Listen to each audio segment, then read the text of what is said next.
வணக்கம். மனம் கவர்ந்த பங்குச்சந்தை அப்படிங்கிற இந்த தொடரில் வார நாட்களில் பங்குகளை பற்றி பார்த்துக்கிட்டு வரோம். இந்த வாரம் நான் எனக்காக தேர்ந்தெடுத்த சில பங்குகளை பார்ப்பதற்கு முன்னாடி புதிதாக இணைந்துள்ள அத்தனை நல்ல உள்ளங்களுக்கும் என்னுடைய மனமார்ந்த நன்றிகள். உங்களுடைய லைக்ஸ், கமெண்ட்ஸ் மற்றும் சப்ஸ்கிரிப்ஷன் மூலிமா நீங்கள் கொடுத்துட்டு வர ஆதரவுக்கு மிக்க நன்றி. வழக்கமாக நம்ம முதல்ல நாம் தேர்ந்தெடுத்து ஏற்கனவே சில சொன்ன பங்குகள் அதனுடைய ரெசிஸ்டன்ஸ் லெவலில் நெருங்கி இருக்கிற சில பங்குகளை ஒரு சின்ன அலர்ட்டாக கொடுத்துட்டு அதன் பிறகு நம்ம புதிய பங்குகளை பார்ப்போம். அந்த வகையில் இந்த வாரத்தில் நான் தேர்ந்தெடுத்த பங்குகளில் நான் ஏற்கனவே கொடுத்த ரெசிஸ்டன்ஸை கடந்த முதல் பங்காக டாடா ஸ்டீல் 181 இந்த வாரம் க்ளோசிங். அஃப்கோர்ஸ் போன வாரமே 185 தாண்டாமல் தடுத்து கீழே கொண்டு வந்து தான் க்ளோசிங் கொடுத்தாங்க. இந்த வாரமும் அதே நிலமையில் தான் இதை முடிச்சிருக்காங்க. 181 தான் முடிச்சிருக்காங்க. ஸோ 185 கொஞ்சம் ஸ்ட்ராங்காக ரெசிஸ்ட் ஆகிட்டு இருக்குது. பொசிஷன் வச்சுருக்கவங்க 185 தாண்டி க்ளோசிங் கொடுக்கல அப்படின்னா கொஞ்சம் உஷாராகிக்கிறது நல்லது.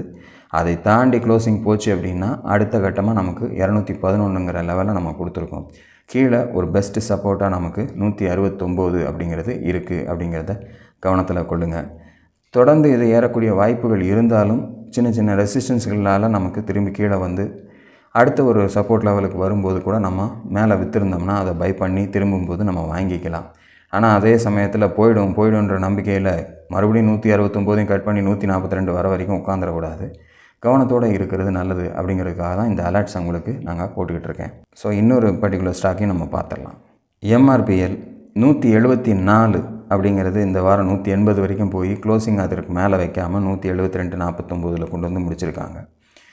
ஸோ அந்த இடத்துல ஏன் தடுக்கப்படுது அப்படின்னா அந்த ரெசிஸ்டன்ஸ் வேலை செய்யுது அப்படிங்கிறத மனதில் வச்சுங்க. ஒரு வேளை அந்த லெவலை தாண்டி க்ளோசிங் போகும்போது நமக்கு 196, 220 வாய்ப்புகளாக இருக்கும்.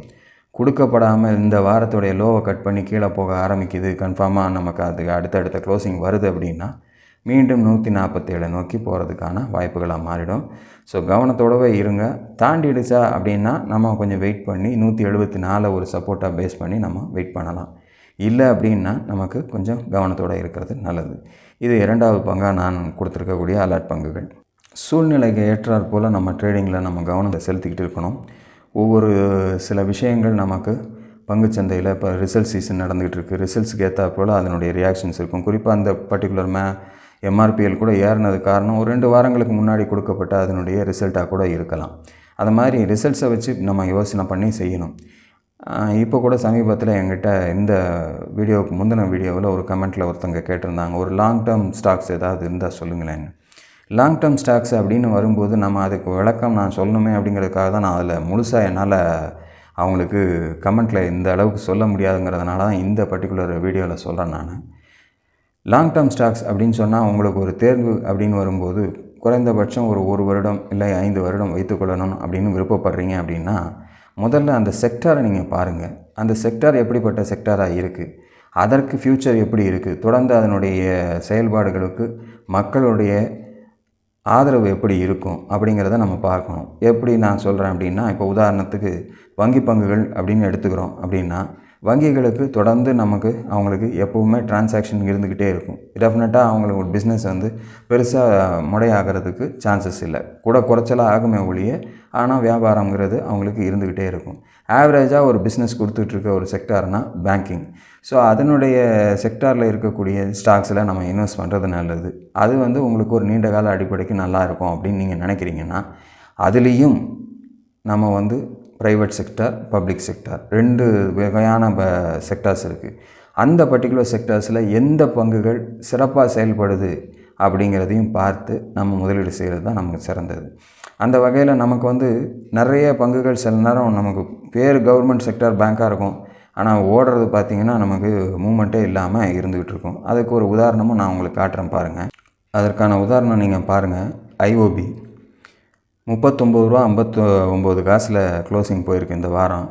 நான் 41க்கு மேலே ஒரு கோடை போட்டு ரொம்ப வாரமாக உட்காந்துருக்கிறேன். சரி, இதை தாண்டினா யாருக்காவது சொல்லலாம், அடுத்தடுத்த லெவல்ஸ் போகணும்னு சொல்லலான்னு நானும் போட்டு உட்காந்துருக்கேன். அந்த 41 தாண்டவே மாட்டேங்குது, அப்படியே இருந்துக்கிட்டு இருக்குது. ஸோ இந்த மாதிரி நிலைமையிலையும் சில வங்கி பங்குகள் மாட்டிக்கும். அதனால் ரொம்ப செலக்டிவாக இப்போ நான் போன 2 வாரத்துக்கு முன்னாடி இந்த கனரா பேங்க்கை பற்றி சொல்லியிருந்தேன்.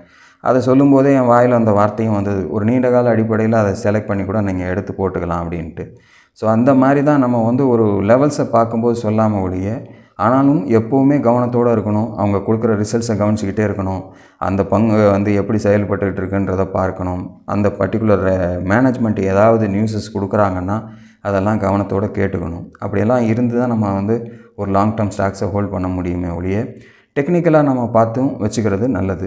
இல்லை எனக்கு ஒரு பர்டிகுலர் லெவலுக்கு வரும்போது பர்சன்டேஜ் வைஸாக எனக்கு நல்ல லாபம் கிடச்சா நான் எக்ஸிட் பண்ணிக்கிறேன்னா அதுவும் உங்களுடைய திறமைகளை பொறுத்தது. ஸோ என்னுடைய விளக்கத்தை நான் உங்களுக்கு கொடுத்துருக்கேன். பொதுவாக நம்ம காமனாக சரி ரைட் சார் அப்படியே எடுத்துக்கலான்னா நமக்கு வேறு ஒன்றுமே வேண்டாம். இந்த மாதிரி செலக்ட் பண்ணும்போது செலக்ட் பண்ணி எடுத்துக்கலாம். அதே மாதிரி ஃப்ரண்ட்லைன் ஸ்டாக்ஸ் நிஃப்டியில் இருக்கக்கூடிய 50 பங்குகளில் ரொம்ப முக்கியமான பங்குகள், ரொம்ப பெரிய ஏற்றம் கொடுக்கலனாலும் பெருசாக கீழே விழுந்துடாத பங்குகள்லாம் கூட இருக்குது. அப்படியே நம்ம செலக்ட் பண்ணி எடுத்துடலாம். பட் நான் சொல்லக்கூடிய விஷயங்கள் என்னென்னா ரொம்ப எதிர்பார்த்து ரொம்ப காலம் உட்காந்துருக்காம நல்ல லாபம் கிடைக்கும்போது அப்பப்போ எக்ஸிட் பண்ணி கையில் காசு எடுத்துக்கிறது நல்லது. இப்போ இருக்கக்கூடிய காலகட்ட சூழ்நிலைகள் பங்குச்சந்தையினுடைய நிலவரம் அப்படி தான் இருக்குங்கிறதுனால என்னுடைய பர்சனல் ஒப்பீனியனை உங்களுக்கு ஷேர் பண்ணியிருக்கேன். ஸோ இந்த வாரத்துக்கான என்னுடைய பங்குகள் என்னென்னன்றதை பார்த்துடலாங்களா? இந்த வாரத்துக்கான முதல் பங்கு யூனியன் பேங்க் ஆஃப் இந்தியா. 153 ரூபா 30 காசில் முடிச்சிருக்காங்க. இதில் ஒரு ட்ரையாங்கிள் பேட்டர்ன்லேருந்து கடந்த ஒரு 3 வாரங்களாக வெளியில் வந்து வேகமாக மேலே ஏறுறதை நீங்கள் பார்க்கும்போது தெரியும்.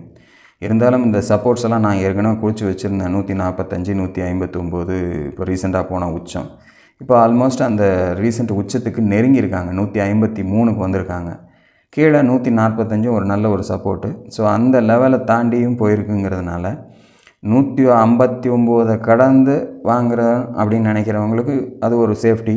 இல்லை இந்த 145 சப்போர்ட்டே பேஸ் பண்ணி இந்த இடத்துலையே நான் உள்ளே என்ட்ரு ஆகிறேங்கிறது அது உங்களுடைய பர்சனல் ரிஸ்க். எனக்கு சொரிஞ்ச வரைக்கும் இந்த 2 சப்போர்ட் லெவல்ஸுக்குள்ளே எங்கே முடியுமோ நம்ம விருப்பம் போல் என்ட்ரு ஆகலாம். ஒருவேளை 159 கடந்து அதனுடைய க்ளோசிங் ஸ்ட்ராங்காக இருந்துச்சு அப்படின்னா அடுத்த கட்டமாக 180 அப்படிங்கிறது தான் முதல் லெவலாக வரும். அதையும் தாண்டி ஒரு ஸ்ட்ராங் க்ளோசிங் கொடுத்தா 214 அப்படிங்கிறது ரெண்டாவது லெவலாக வரும். அதையும் தாண்டி ஒரு ஸ்ட்ராங் க்ளோசிங் கொடுத்தாங்கன்னா 249 அப்படிங்கிற மூன்றாவது லெவல் இந்த பர்டிகுலர் பேங்க்கில் கிடைக்கிறதுக்கு சான்சஸாக இருக்கும். நமக்கு பர்சன்டேஜ் வைஸாக நான் சொன்னேன் இல்லையா, நல்ல லாபம் கிடைக்கும்போது நம்ம எக்ஸிட் பண்ணிக்கலான்ட்டு. இப்போ நம்ம வாங்குறது 150 கிட்ட நம்ம வாங்குகிறோம் அப்படின்னா அடுத்து ஒரு 100 ரூபாய் நமக்கு இதில் கிடைக்குதுன்னா எவ்வளோ பர்சன்டேஜ் லாபம் கிடைக்குதுன்னு பாருங்கள். கொஞ்சம் காத்திருக்க வேண்டியிருக்கும், அவ்வளோதான், வேறு ஒன்றும் இல்லை. அது நீங்கள் சொன்ன மாதிரி அந்த லாங் டேர்ம் அதில் தான் நமக்கு வந்து உட்காரும். ஒரு பர்டிகுலர் கமெண்ட்டுக்கு வந்த பதிலை இதுலேயும் சேர்த்து நான் சொல்கிறதுக்கான காரணம் என்னென்னா, ஒவ்வொரு நேரம் நமக்கு சந்தர்ப்பம் கிடைக்கும்போது நமக்கு தெரிந்தவர்கள் இன்றைக்கி நம்மளை நம்பி ஒரு கேள்வியை கேட்குறாங்க இல்லையா, அவர்களுக்கு அதில் ஒரு தெளிவை கொடுக்கறதுக்கு இதுவும் ஒரு வாய்ப்பாக எடுத்துக்கிறேன், வேறு ஒன்றும் கிடையாது. அந்த வகையில் 159 கடக்கும்போது 180, அதையும் தாண்டி ஒரு ஸ்ட்ராங் க்ளோசிங் கொடுக்கும்போது 214, அதையும் தாண்டி ஒரு ஸ்ட்ராங் க்ளோசிங் பண்ணும்போது 249 இதில் வாய்ப்புகளாக இருக்கும் அப்படிங்கிறத மனதில் வச்சுங்க.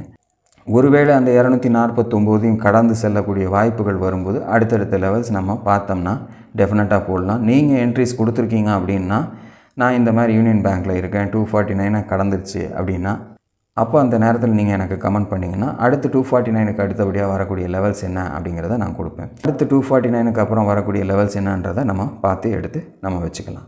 இதுதான் நமக்கு அடுத்தடுத்த ஸ்டெப். இதுதான் அடுத்தடுத்த ஸ்டெப்புகளை நமக்கு போகிறதுக்கு டெக்னிக்கலில் நமக்குள்ள ஒரு சௌரியம். ஸோ இது என்னுடைய முதல் பங்கு. அடுத்த பங்கு பார்க்கலாம். இரண்டாவதாக நம்ம பார்க்கக்கூடிய பங்கு வந்து வேதாந்தா லிமிடெட். 515 க்ளோசிங். ஸோ 471க்கு மேலே 489, 509, 530ன்னு கொடுத்தோம். போன வாரம் ஆல்மோஸ்ட் 524 வரைக்கும் நடுங்கியிருக்காங்க. பட் அதுக்கு கீழே மறுபடியும் வேகமாக ஒரு இறக்கம் கொண்டாந்து க்ளோஸ் பண்ணாங்க. பட் இந்த வாரம் கொஞ்சம் சஸ்டெயின் ஆகிடுச்சு. 530க்கு நெருக்கத்தில் 515 வரைக்கும் போயிருக்காங்க. இதை தாண்டி 530ஐயும் தாண்டி ஒரு க்ளோசிங் வரக்கூடிய வாரங்களில் தரக்கூடிய சந்தர்ப்பம் கிடச்சிச்சின்னா, ஏன்னா போன வாரம் அதனுடைய ரிசல்ட் வந்திருக்கு. பட் இந்த வாரம் ரியாக்ஷன் ஆப்போசிட் சைடில் இருக்கிறதுனால ஒருவேளை 530 கடக்கக்கூடிய வாய்ப்பு கிடச்சிதுன்னா ஒரு புதிய உச்சத்தை நோக்கி அது போகிறதுக்கான வாய்ப்புகள் கொடுக்கும். அந்த வகையில் அடுத்த லெவலாக நான் பார்க்குறது 573ங்கிற லெவல்.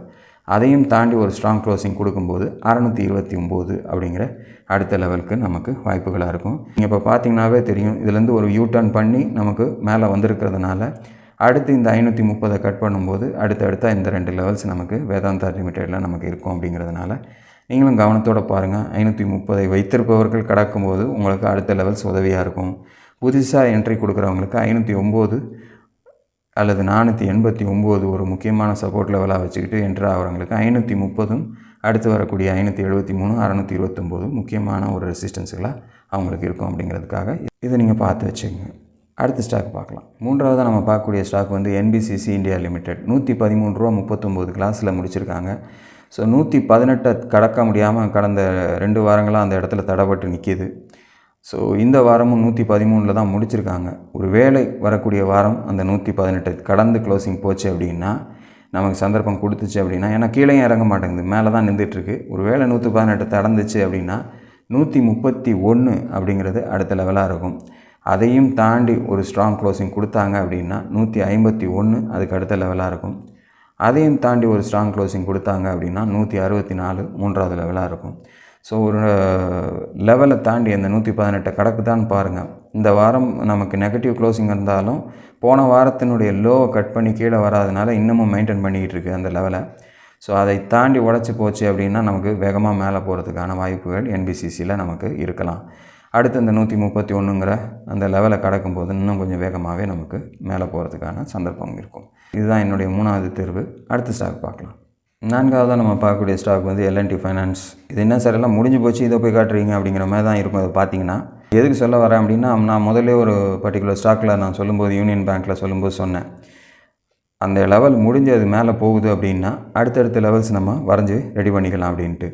அதே மாதிரி தான் நீங்கள் ஒரு லாங் டேர்மாக வச்சுக்கணும். இந்த L&T ஃபைனான்ஸை நான் வாங்கினது 194 வாங்கினேன் சார், இப்போ 294 தாண்டிடுச்சு, 100 ரூபா மேலே போயிடுச்சு, இன்னொரு 100 ரூபா மேலே போகிறதுக்கான சந்தர்ப்பம் இருக்கா அப்படின்னு நினைக்கிறவங்களுக்காக தான் இது. ஸோ L&T ஃபைனான்ஸை பொறுத்தளவில் இப்போ 292 ஒரு நல்ல சப்போர்ட்டாக கன்வெர்ட் ஆகி 303ல் க்ளோசிங் போயிருக்கு இல்லையா. இதுக்கு அடுத்த லெவல்ஸாக என்ன வரும் அப்படிங்கிறது எல்லாருக்கும் ஒரு கேள்வியாக இருக்கும். அப்படி பார்க்க போகும்போது இதுக்கு அடுத்த லெவலாக 363ங்கிறது முக்கியமான லெவலாக வரும். அதையும் தாண்டி ஒரு ஸ்ட்ராங் க்ளோசிங் கொடுத்தா 403 அப்படிங்கிறது 2வது லெவலாக வரும். இப்போது நான் சொல்லக்கூடிய இந்த லெவலில் ஒரு 195 கிட்ட வாங்கியிருக்கீங்க அப்படின்னா இந்த 403 கிட்ட வரும்போது என்ன சார் செய்யலாம் அப்படின்னா, என்னுடைய பர்சனல் சஜஷன், உங்களுக்கு என்ன வேணால் நீங்கள் வச்சுங்க. நான் எனக்கு தெரிஞ்ச நான் செய்யக்கூடிய விஷயத்தை நான் சொல்கிறேன். இது வந்து ஒரு 200 ரூபாய்க்கு வாங்கி 400 ரூபாய்க்கு போகுது அப்படின்னா ரெட்டிப்பான நிலை அப்படின்றது வந்துடுது இல்லையா. அப்போ ரெட்டிப்பு நிலை அப்படின்னா நம்ம முதலீடு வந்து ஒரு பர்டிகுலராக ஒரு 20,000 ரூபா இதில் முதலீடு செய்திருக்கோம் அப்படின்னா ரெட்டிப்பாகும்போது அதை மொத்தமாக முடிச்சுட்டு நம்ம அப்படியே எடுக்கலாமா அப்படின்னா, நான் ஒரு உதவியை நான் கையாளுவேன். என்ன செய்வேன் அப்படின்னா, யார் கண்டா இது 1000 ரூபா கூட போகலாம், இதனுடைய வளர்ச்சி அப்படி இருக்கலாம், யார் கண்டா. அது நான் ஒரு பங்குச்சந்தையில் வந்து எதையும் நம்ம முடிவே பண்ண முடியாது.